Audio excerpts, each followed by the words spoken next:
اوس په سادیه تاسو ته بله شاده وروره هم ووایي هغه به ډېر ښه خوشرنګ طرز کې درته وایي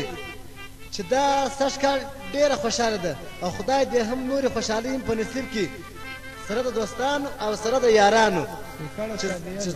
یکړه سادیه ده او بل سړی هم را سره دی هغه هم د ما سره خامخا لږ لږ غزلې وایي نو هغه سړی هم پاکستانی دی او غږ یې د بل سړي دی او طرز یې هم د بل سړي دی او زه د دې سره ناسته یم غزل ورسره وایم نو د چا چې عمل شوي خو سترګنۍ به هم ورسره شوي د چا چې عمل ګنده وي خو سترګنۍ به هم ورسره ګنده وي نو موږ تاسو ته د خدای تعالی توفیق راکړي چې موږ تاسو یې ښه وکړو د بار خلک موږ تاسو ته صفت کوي او سادیه اوس تاسو شاده وروره وایي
زما د غي نیک عمل دی عمل دې بیخي خراب د ما د کور ټول کار وغواړي زه داسې کمالداره ښځه یم چې خلک په بورسخانه کې مړی مېلمانه به دې پرېږدي ودي كجدا وشادي ورورا ناوكو ودي كجدا ناوكو دي كجدا وشادي ورورا جادو رابور سرادا باندې ټاکو هیلا سنا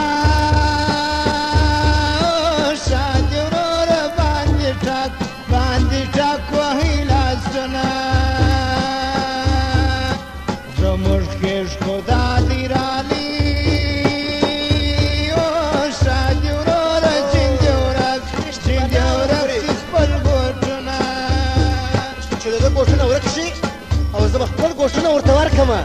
او په تاسې کې ولکه وشرمومه چې دغه ګوښونه نه وي او پښې بېلنځې وي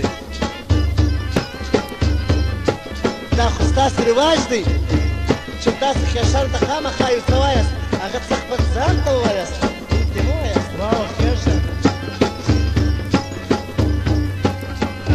ژاړه که نن ژاړې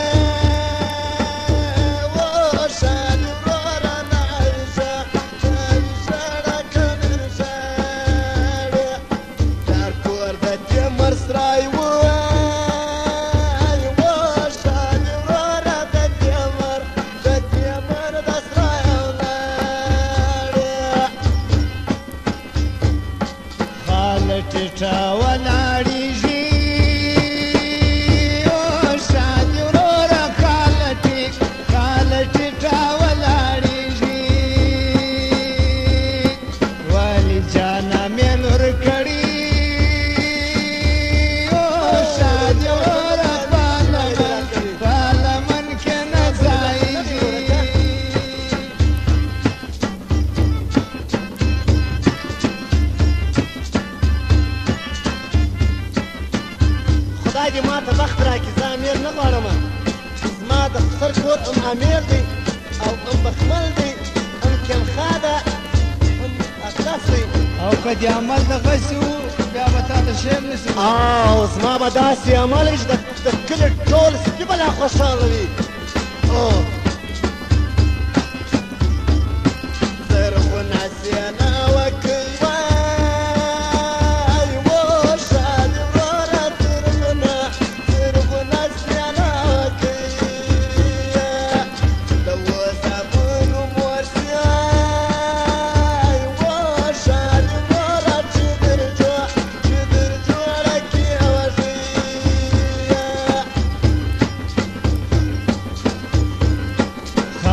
تخت مبارک سا شادی ورورم خاله تخت مبارک سا زما د جان په نام زړه سي شادی وروره د دې بخت مبارک سا د کور سرګوړی نړېږي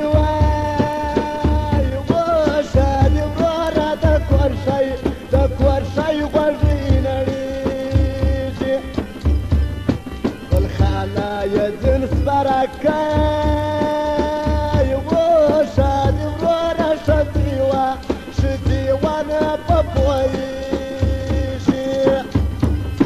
زمرد خیش منډو پدړی او شادی ورورا زمرد خیش منډو پدړی دا خلمو جن دی اوړه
پر دی او سبان دی کلمی دی